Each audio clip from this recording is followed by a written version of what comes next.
Hi, this is Sheila from Designs by Babymoon, and I've just listed these monogram frame mug rugs on the Designs by Babymoon website. You can see there's 4 of them up right now. They're all at intro price, but I don't know what the pricing will be by the time you see this video. So if they're on intro price right now, go ahead and grab those products while they're at that price, because it's only going to go up from there. Anyway, these mug rug designs are super fun to make. They are very easy, and but I get a lot of questions in our Designs by Babymoon group on how to add the lettering into a design. So I use Embrilliance pretty much all day, every day. Embrilliance is a great suite of embroidery software programs. A lot of people think it's just for digitizing, but it's not. There's digitizing, but there's also regular embroidery file customizing. So I'm going to show you how to customize this design file, these design files with Embrilliance using other purchased embroidery fonts. And so let's go over to my Embrilliance software and I will show you how to do that. So in my Embrilliance software, I've got the Designs by Babymoon Cat Monogram Mug Rug design up. Now, I opened the PES file to use on my Baby Lock embroidery machine, and so it is oriented vertically here, so it looks sideways. So the first thing I'm going to do before I start working in it is I'm going to rotate it 90 degrees so that it's sitting to the side. I'm also going to delete. I don't need to see the hoop that I'm working on. And let's see if I can tell it to, let's cancel that. I don't want to view the hoop, so I'm going to delete that so I don't have that in the background to distract me. Okay, so what you have here, we can look at the steps over here in the object tree. That's this little window that says objects up here on the top right of your screen. That the design file is open, and it's got 4 steps to stitch out. There are the placement stitches, which stitch first, then the quilting stitches, which stitch next after you put your fabric and batting down as it's described in the tutorial. And then there's the cat silhouette with the monogram circle that goes around it. The last step is a finishing stitch, which encloses the front and back of the fabric together so that you don't see the stitches, the raw stitches on the back or the bobbin thread. This is what actually makes it in the hoop project, is because it's almost completely finished on your embroidery machine. When you get to this step, you'll be putting the back fabric on face down on top of the work that you've done on the top of your hoop, and this little opening right here on the side will be left open so that you can trim around it, cut a little notch right here and a little notch right here, and then through this opening you will flip it right side out. And then you can hand stitch this opening closed, or use permanent double-sided tape, or even fabric glue if that's what you want to do, if you don't hand sew at all. So, but let's talk about adding lettering. So Embrilliance Essentials is a really great way to add lettering into your design files. It is, a lot of embroidery designers will use a format for making their fonts called BX fonts. BX fonts work specifically with Embrilliance as an easy way to get the letters in, so you're not adjusting individual letters and doing a lot of work to get the lettering into your designs. Now, when I say lettering or fonts, please know that I'm referring to fonts or lettering files that have already been digitized specifically for embroidery. These are embroidery alphabet design files, basically. And before they got converted to BX, they were simply the shapes of letters turned into embroidery stitches. So I'm not talking about just downloading any TrueType font off the internet, or even using an included TrueType or OTF font off of your computer. I'm talking about using a digitized embroidery font that's specifically for stitching. So sometimes they're just called embroidery alphabets or lettering design files. There are tons of great lettering design files and alphabet sets all over the internet to purchase. I personally like to get, if I'm not going to digitize it myself, I get design files for alphabet sets from Stitchtopia or Designs by Juju or from Drop Dead Threads. All of them have beautiful fonts that are available in the BX format. The BX format works with Embrilliance to make it easy for you to type out the lettering you want on your keyboard. So let me show you how to do that. In order to add lettering into your design file, you're going to go to this little A right up here at the top. And this A says to create letters. So I'm going to click that. And it's going to bring up a panel right here on the bottom right of my screen that tells me I can add some lettering. You can see that the ABC, which is the ABC in this text box over here, this is what's going to change when I add things to it. So let's write 1, 2, 3.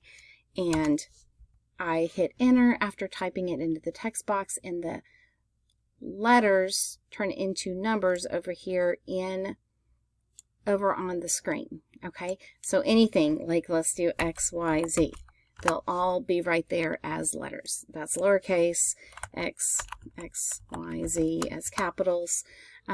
Whatever you type in this little text box becomes what happens over here in Stitches.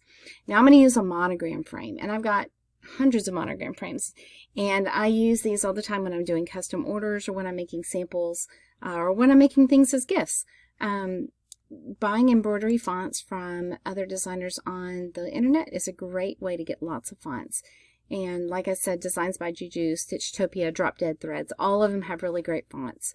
The one I'm going to use in this one, I think I'm going to use the Designs by Juju Circle Tail Monogram. And only because it says tail, and this is a cat with a tail. And so in my list of fonts, I've got 2-inch, I've got 3-inch, I've got 1-inch, all kinds of different embroidery fonts. I need something a little bit bigger for this cat frame, though. That's a little too big. What I'm going to do, though, that one looks just about right. So that's actually a little too big, you can see from my monogram frame, but that's okay. I'm going to show you how to adjust it. But that one looks good to me.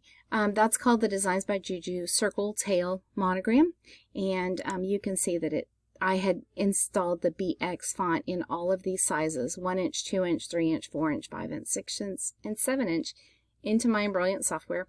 If you go to the Embrilliance.com website, you can find all kinds of videos that they've already made on how to get the BX files into your software, so they just pop up in the menu like this. So go look for that. But I've typed in, let's type in my daughter's monogram. And in the files from Designs by Juju or from Stitchtopia or wherever you get your file from, if it's a monogram frame like this, usually the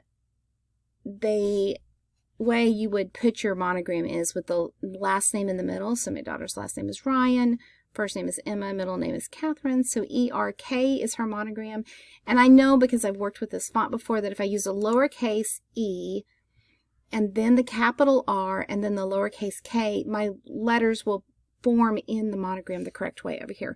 Not all monogram files work exactly like that. Some of them use the lowercase. They'll use the number key across the top of your keyboard, and you can shift and use the characters, and those will be actually the right side letter of the monogram. But look in the information from the lettering set that you buy from a particular designer to see how they map out those monograms, because what you type in isn't necessarily always what happens. But I know with this file, with this set, the Circle Tail Monogram from Designs by Juju, if I do my letters like this, E, capital R, and lowercase k, I'll get them in the right order so that it makes a circular shape with the letters.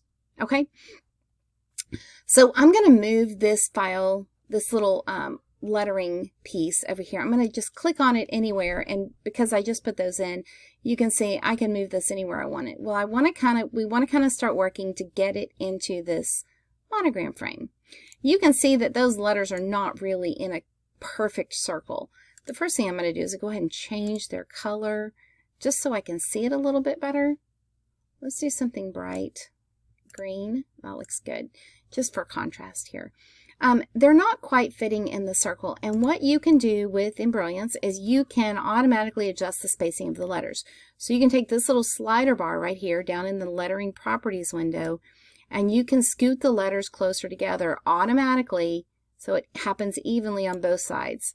And then you can just click on any of those letters, And you can see how that is a nice circular shape, and that would fit nicely in my monogram circle. I'm going to, while they're all selected like this, just that whole lettering set, I have these black handles around those letters, and I'm going to grab one of those black handles and just squish it in just a little bit so it's slightly smaller than my monogram frame. You don't want to be adjusting these too much. If you don't like the size of it and it's very small or very large, try to get as close as possible to the size you're going to be going for. I didn't have to adjust it very much downward, but you don't want to be adjusting those a whole lot up or down. That's why the monogram file comes in all of those different sizes. Okay, this is almost perfect, and it's looking really good. I want to adjust the whole thing in just a little bit on this side. So I'm going to grab this handle on the right and just scoot that in just a bit. Now I'm going to grab all of them again by clicking on the stitches somewhere in there and move it until, to my eye, it is exactly in the middle of that circle. And that looks really good right there. Yeah, I can get it better. Okay, that's good right there. So now you can see that my mug rug, this is what it'll look like when it stitches out. Over here in the object window, though, this is the part we really need to pay attention to. Let's go back over the order of the way that this is going to stitch out right here. This says it's the Designs by Babymoon Cat Monogram Mug Rug. The first stitch is the placement stitch. The second stitch is the quilting. The third stitch is the cat with the monogram circle around him. And the fourth stitch is the final outline stitch, which is where you put your backing on. But our lettering is down here after that. If we were to take and save this, do the file, save this as, let's save our stitch file as, we'll just save it over here as a test cat mug rug. Okay, we're going to save that as a test cat mug rug to go to my embroidery machine. It's ready to go, but when I get to my embroidery machine, I'm not going to be happy because it's going to want to stitch the placement, the final outline before it stitches the letters. And that's not going to work because we want those letters to stitch when the rest of the embroidery design is stitching before that final outline. So this is what we need to do. We need to move these letters over here in the object window. We need to move these letters so they stitch before the final outline. Let me show you how to do that. I'm just going to take these letters and I'm holding it down with my mouse button, the left mouse button, so with my index finger on my right hand, and I'm just I'm dragging it, and I'm going to drop it right after the cat, right before that final outline. Let's try that again. There it goes. Okay, so now I have different steps, a different order. I have the placement stitch, I have the quilting stitch, I have the cat, and then I have my letters, and then I have the outline stitch. So that is exactly how I want it to stitch out. I want the letters to be anywhere really before this outline stitch and anywhere after the placement stitch. I do like to do my letters last after all of the other steps, but before the outline. But if you want to see your letters stitch out first, it really doesn't matter where in the design, in between the placement stitches and the final outline stitch. It doesn't matter where in here you put those, but I just like to put mine right there. Now I can save my design file, the stitch file. I will save my stitch file as the cat mug rug, and I can send this to my machine, and this file will actually work perfectly for what I want to do on the embroidery machine. I hope that that helps you understand how to use the lettering feature of Embrilliance Essentials. If you have any interest at all in the software, please go check out the Embrilliance webpage, and then in the links underneath this video, you'll see my affiliate link for Embrilliance. And if you're thinking about purchasing it or purchasing any of the Embrilliance programs that work together with Embrilliance Essentials, please consider using my affiliate link. That helps my business, and it makes it easier for me to make more content to help you learn about how to use your embroidery software with your embroidery machine and with the designs from Designs by Babymoon. Thanks for watching. Please let me know in the comments if you have any questions at all. And don't forget to like this video and subscribe and click the little bell so that you get notifications whenever I put new videos up with more information on how to use your embroidery software or how to use the files from Designs by Babymoon. Thanks for watching.